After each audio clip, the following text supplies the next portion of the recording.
and welcome to a very special panel where you guys are going to play a really important part in this, as we have some villains getting designed live on stage.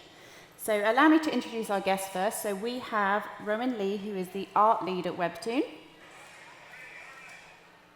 Then we also have Mickey Ander, who is the managing producer at Webtoon and works with a lot of the artists. And then Anupin, who is an artist behind Just a Goblin, Overtime Elite, Blood System, and more. Please give them a round of applause as they come on.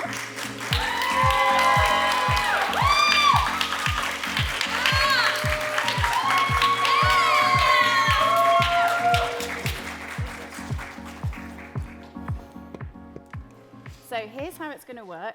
They're going to be drawing live, designing some characters. You'll be helping choose by either cheering, throwing a hand up, making some noise, anything that would get you thrown out of a movie theater, basically, as choices come up on the screen. So we'll take you through it. So as our artists just get set up, I will get Mickey, who is the expert, to explain a little bit more about Webtoon. Hey everybody, I'm Mickey, nice to meet you. I work for Webtoon. So Webtoon is one of the world's largest storytelling platforms. You know, on it we have two primary categories. One is Canvas, where anyone could submit their original comic story. The second is originals. Now Webtoon is different from a number of other platforms, right? We're a visual medium. We create vertical scroll comics designed specifically for the phone. So you scroll, you get your panel, and that attracts so many artists from around the world to publish on our platform. As a result, we have one of the largest storytelling categories, and we're constantly breaking new ground with what people can create. So we're happy to chat with you today. Thanks for coming out. And before we get started... I feel so good about myself. Yeah, no, just soak it in, enjoy it. As they're getting started, you do work with so many artists. What do you think makes a memorable character? So, you know, I like pointy characters, and what I mean by that are characters who have kind of sharp angles. I think every character is typically defined in opposition to whether it's their villain or their love interest, right? What makes them memorable is if their internal conflict is manifested somewhere in their clothing, somewhere in their weapon. That's always something I think about. I think about Sephiroth with the Masamune. And I'm just like, wow, what a big sword. What a fragile ego with a big sword. And it's memorable. Very Freudian. Very. So we are going to be ready for our first vote. So the most important thing is going to be, for this one, is going to be their kind of attack style, their combat style, key with any villain for sure. So some of the choices that you're going to have, and shout, raise a hand when you hear the one you like. We can also see them on the screen. So ranged attack would be the first one, bow and arrow, that kind of thing. Stealthy close combat, tank style fighter, so more close combat, but bigger and punching things. And a magic user, so wands, spells, everything like that. So let us hear it if ranged attack is your favorite, or throw up a hand. A little bit of love for ranged. There's some archers in here. Yeah, more of your kind of stealthy, sneaky. A lot more for that one. Just a big old tank fighter smashing things. Whoa! I can see where this is going. And magic users. Ooh, this is tough. What do you think? I heard tanks and mages. It's so tough because I feel like I heard more people for mages, but it was louder for tanks. Maybe we should do one more. Okay, let's do. Okay, now we have the whole room. You have to decide now between these two options. So the tank, heavy combat, and magic users. I think it's magic users. I think it's magic.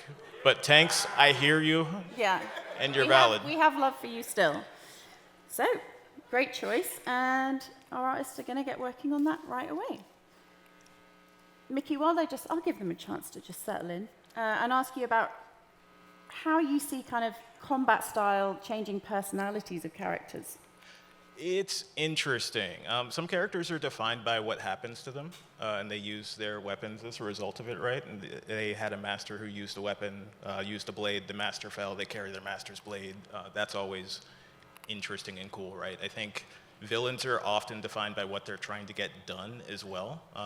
When I think of Ganondorf and I think of his design, which is largely in opposition to a Link, his black and red compared to Link's white and green, so many of his physical attacks and his magic attacks and his beast form are in opposition to a hero with a shield and a sword, right? So I'm always looking for what that person is doing, how important that is to the plot. Why do we have like Ren in the Trail series with a huge scythe? Because it's indicative of their storyline, right? So all stuff I look for. And Rowan, I know I'm asking you to talk and draw at the same time, which I wouldn't be able to do. But what details do you like to use to make a character feel dangerous and give that kind of sense of aggression? Dangerous is interesting because there's a lot of different kinds of danger, right? So, like, even with this vote between magic users and tanks, a tank is like in your face kind of dangerous, right? And then you have a magic user who's more subtle dangerous. So depending on what the character needs, that's sort of the direction I go with.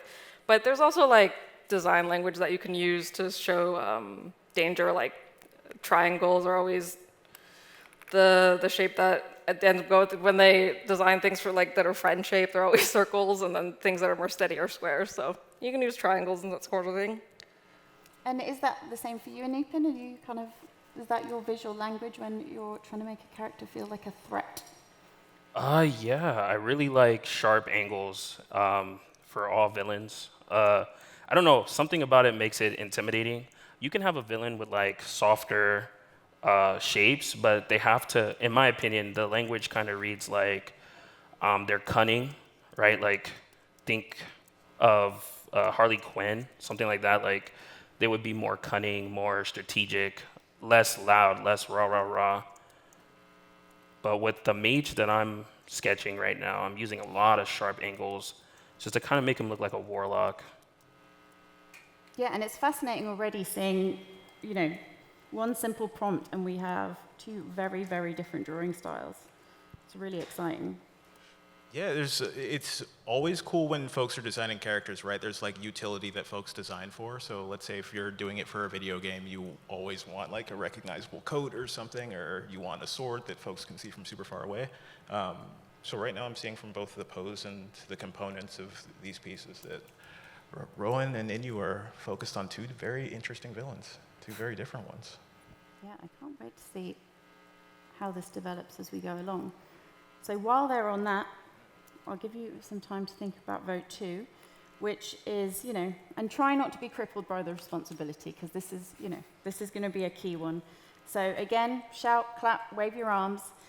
We're looking for distinctive features. So for this one, it could be spikier.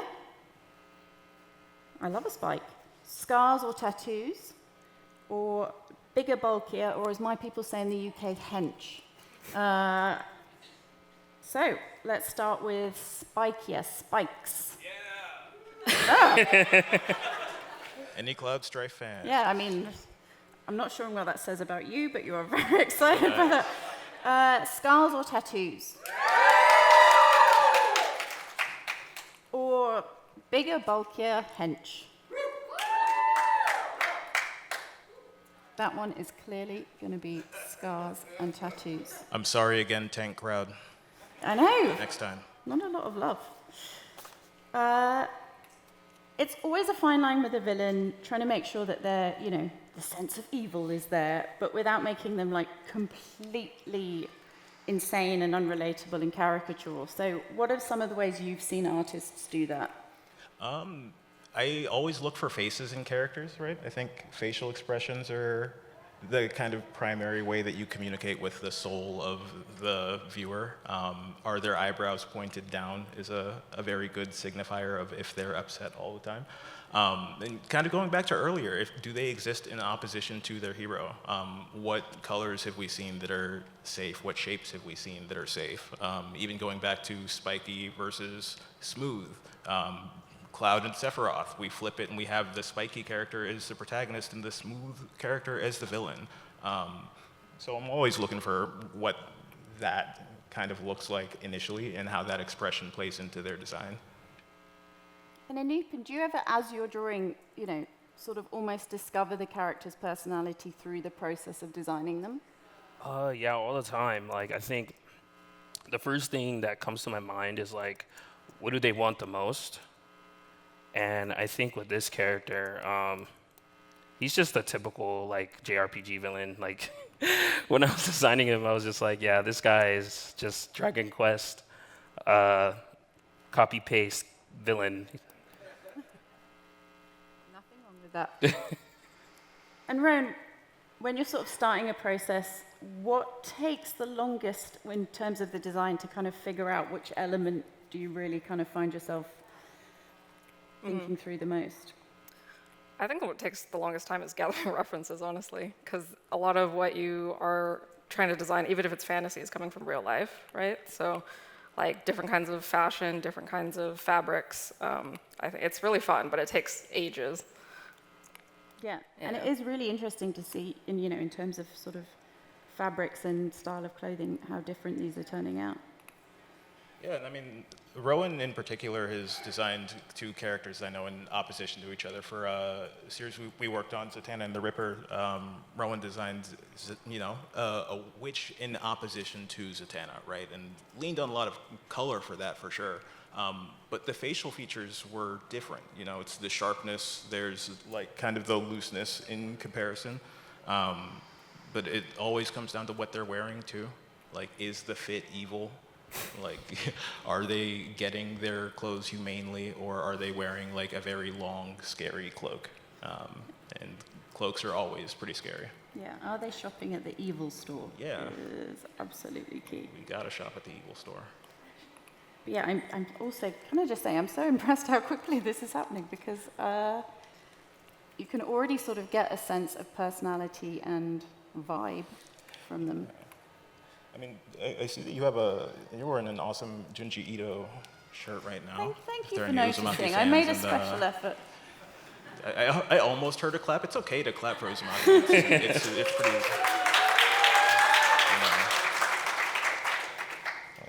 It's always so when we're talking about evil fits, it's literally a fit that exhibits a lot of evil. So Can I ask you a question, Mickey?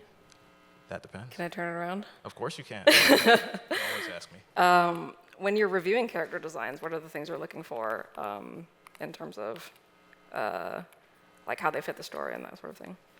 Man, I'm always looking for utility. I'm sorry, everyone. My brain is now only thinking about like how easy is this for someone else to use. So when you're designing for games, you're thinking about creating an asset that you probably don't want people to struggle modeling. So you always want to have something that's easy to signify with. When you're designing for Webtoon, you always want to think about something that you're going to have to draw a million times.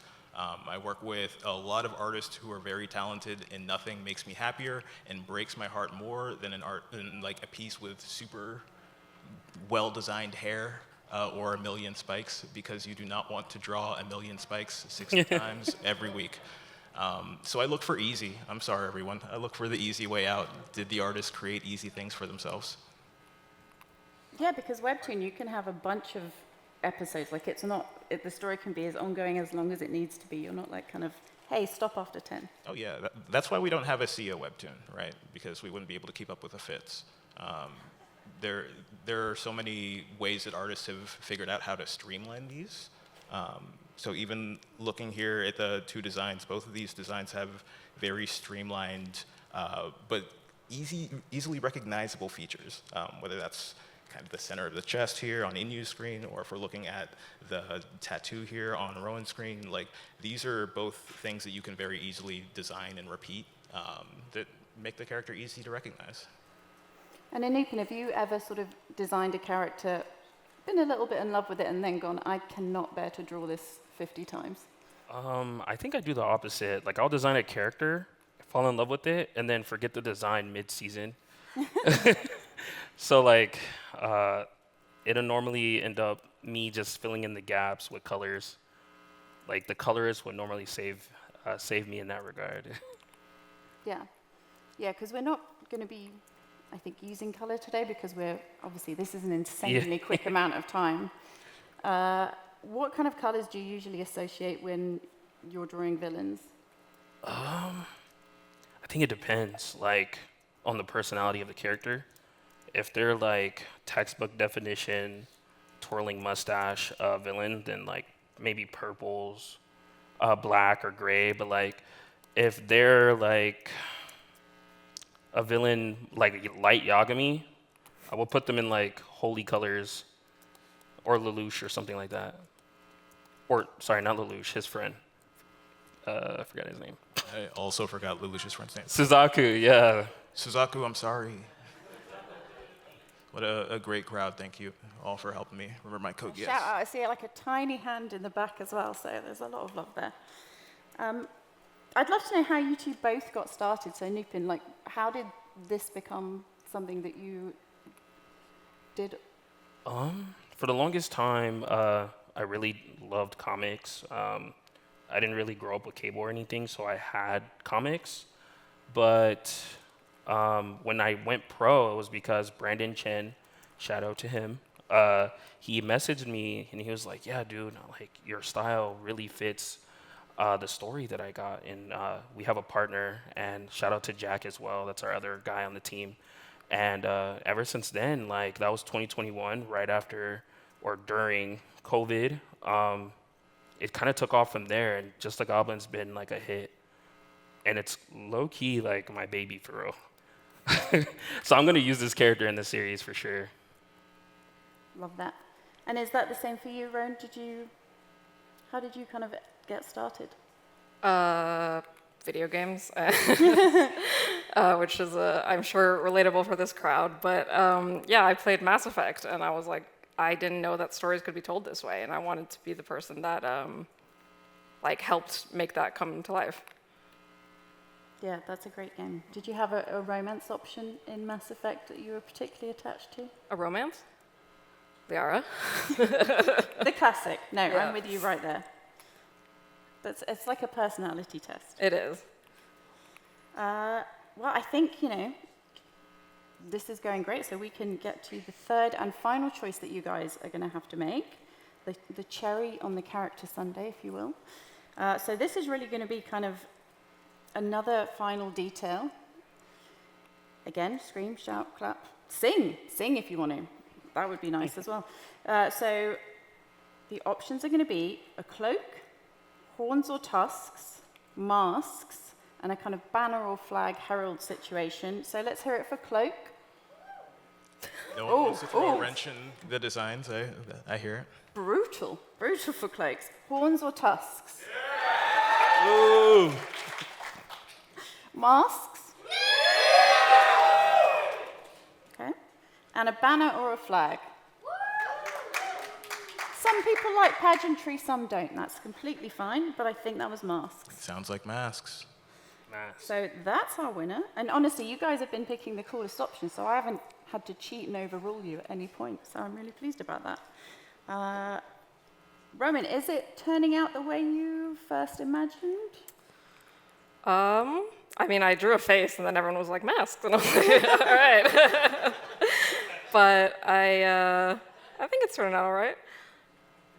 And Nupin, what do you kind of, as you're getting to this stage, feel like your character's personality might be? Are they kind of, your manic kind of villain, or are they a bit more like evil genius? In my head right now, he's kind of lonely. Like when they said mask, now he has like all these ghost friends. Like King Boo, that's what I kind of imagine. Mario, King Boo type of villain. He looks menacing, but bro's really lonely. Well, now I feel bad for him. But that's good. Villains, have feelings too. Mickey, as they're kind of, working through the final vote, what kind of support can Webtoon give artists? Because I know you give a lot of new artists a chance as well. It's really a place that people can go and learn and grow with you guys. Yeah, I mean, that's a great question, right? And it does depend on where the artist is at. There are plenty of artists who are just looking for a place to post. who have not met a community, who are working on a story, and we offer a place for that. We offer a platform to build that community and that fan base, a platform to host your work, a platform to start monetizing it. For our originals creators and for creators who are a bit more experienced, we offer editorial support, the opportunity to become a Webtoon original and be featured on the platform is one of our curated series, and additional support for building into creating your own studios, continuing beyond Webtoon, working with different brands. So thankfully, Webtoon now has all kinds of folks publishing, whether it be creators or former creators who are now studios together. So we want to bring them together. Like, our hope is that you have a place to publish and you have a place to share your work and build your audience, right?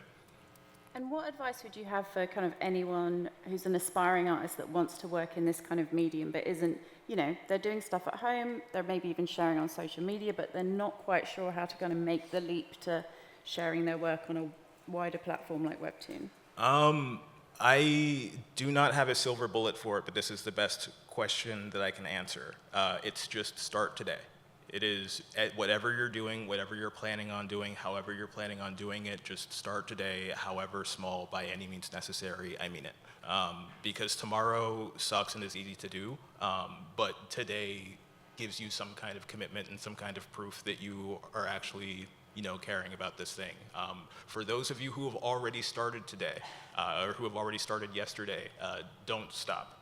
I think there are so many folks who I've reached out to who stopped posting years ago, or folks who I've reached out to who have been posting for years. It's continuing to share your work that really helps me find you, helps anyone find you, and people want to read you. And Anupin, if you could sort of go back and give young you like a bit of advice about starting in this, what would it be? I think it would be like in high school to just keep drawing. I did stop drawing for a while. It wasn't until I went to college and got bored I started drawing again. So yeah, that's when I picked up the pen again. But yeah, I think my advice to my younger self would just be keep drawing in high school. That's great advice. So we're actually going to, just to keep it an element of tension, we're going to hide the drawings from you guys, just so that they can finish off the details, so then we can do a big reveal. It's, you know, we'd like to keep things exciting. I'm desperate to see it, but now I can't even see it, so it's going to be a surprise for me as well. Right. Question for you. Do you have a favorite character design throughout, let's just limit it to video games? Oh, goodness. I mean, it's all, you know, it's always the villains, right? Like, so... Oh, man, you're really getting me. I mean, I think, like, probably, like, my first villain love was, yeah, Sephiroth, and just, like, you know, because that was one of my first big, like, JRPGs that I played, and I was completely blown away by it. And his character design is just perfect, because he's kind of beautiful but evil, which is, you know, pretty amazing.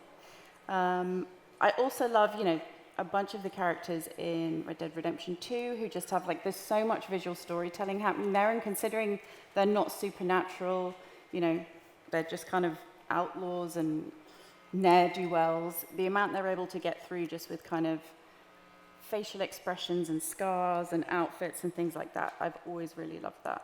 So. No, it's elite game knowledge, RDR2. Has such good artists, we're getting close to the end. Right. So I would like you to put any finishing touches. How's everyone feeling? Thank you for coming and checking out this. Yeah, this is honestly. Like, I was so worried, but, you know, this is such a pleasant crowd. Obviously, I'm not the one drawing, so I can't talk about it. But if I was the one drawing, I would think y'all are lovely to draw for. So. And as you're just finishing up, Bren, like, are you already thinking about a character name? Ooh, a name is going to be hard. Yeah. Like, I'm in the character creation screen, and I spend all this time making how they look, and then it's like, enter name, and I'm like, no idea. Baby name website, please. Is the name just something you just have to, that's a completely separate, and you're going to when you're designing, you kind of go away? Or do you start with the name first? It depends. It depends. When I do my personal work, I usually do the name last, just because it's hard for me. But when you're getting a prompt for like work, for example, the name is. You kind of want to design something that fits the name, right? So, yeah. And then Nathan, is that the same for you? Have you got any ideas yet of what you want your character to be called? I think for me, like, no. I normally use a name generator. Like, I would look up like a cool name generator, or I'll try to reference. Like, I think in one of my personal projects, I think I just took a character's name and like, it was Lloyd from Tales. Actually, I think I did something stupid to his name, and I ended up making a character out of that. But yeah, no, I'm creative too with names. And do you already have in your minds kind of an origin story? I know I'm being mean, but I'm curious. If I were to lie to you right now, I think he's dead or something. Like he's undead, and he just hangs out with these ghosts. And I don't know how he died, but he woke up in a graveyard, and now these ghosts just made him their father. So. Okay, artists, you've got 3 minutes left. So now is really the time to be, getting it exactly where you want to do it. I'm not gonna lie, I've been sneaking peeks on. I know, so have I, monitors. honestly. It's not bad. It's pretty good. But then I have to do that to check they haven't just gone insane and scrawled obscene things. So, not that they would, ever. I really wanted to ask Mickey, like, I know it's hard for you to pick favorites, but what are some of the kind of webtoons you're really excited about right now? Apart from, obviously, these guys are amazing, but... Wow, I was going to try and curry favor with the artists up here by naming their titles. But currently, we launched so many series. I'm really loving Superfish right now. That's a title I love. Hey, shouts out to Superfish. There's a recent release called Situationship. It's a nice, spicy romance that boys like romance too. Highly encouraged to read. An omniscient reader, which if you talk to anyone about Webtoon, they will say ORV. If you're not reading ORV, read it. Don't miss out. It's a great time, and I think everyone here has read a series where they feel like they're the most knowledgeable person. So. Is there someone in the audience right now who has a series that I haven't named? Can I shout you out now? Batman Wayne Family Adventures, produced by Susan Chang, is here with us. Hi, P. Artists, 1 minute left, and I'll start giving you a countdown when we get to the last 10 seconds. This has gone so fast, and I'm not even drawing. So I would like to give a shout out. My favorite webtoon currently is Love Bites, which is about a werewolf and a vampire, and it's really good, and I can't wait to see more episodes of it, so I definitely recommend checking that one out. I was going to ask the artists what their favorite are, but considering I've only given them a minute left, that seems incredibly cruel. So we'll wait and see. But yeah, honestly, you guys are good.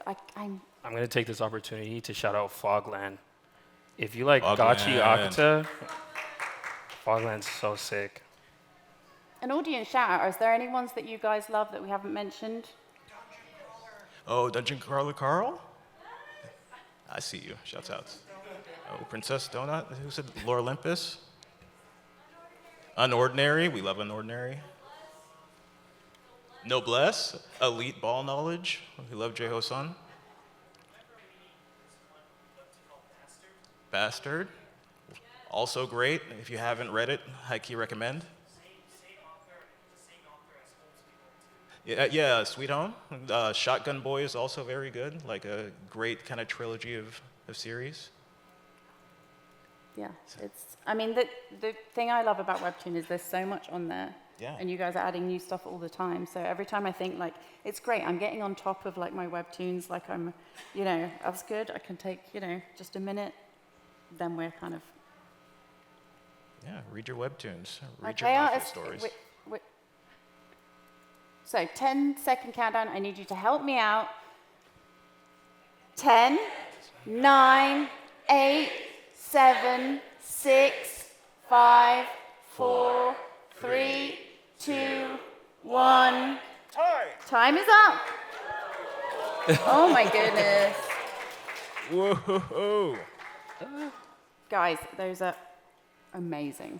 Like, I can't believe you guys did it in that time.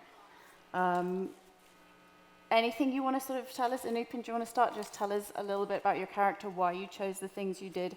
Who's this amazing little guy in the front? The little guy in front, if you read Just a Goblin, that's Pip. I don't know why he's evil today, but he's evil. And the guy in the background, again, I don't know his name. I just know he's lonely. And all these little ghosts are protecting him. I don't even think he can really fight, for real. I'm going to be honest. Have you got because you work with the artists a lot? Are you getting any, kind of vibes from what you'd like to see that character be doing, the kind of webcomic that guy might be perfect for? I feel like this guy's name is Goliath, and he was sealed a long, long time ago. And he controls many spirits that are very happy. And he's recently freed. And who knows who freed him? Inu will tell me. But he's out. Like, I'd be with it. And Rome, can you tell us a little bit about your character? Can I? I wanted to do kind of like a punk guy, so I gave him like a mohawk, and magic user was interesting because I feel like when you think of a magic user, it's always like flowing cloaks or something, so I tried to do that, but with like it's like tattered at the bottom, so he's got a little bit of an edge, and I did like an Oni mask just because I like them, so, yeah. And thank you guys so much. Like, you really have played an amazing part in this. So if you could give a huge round of applause for our artists as well.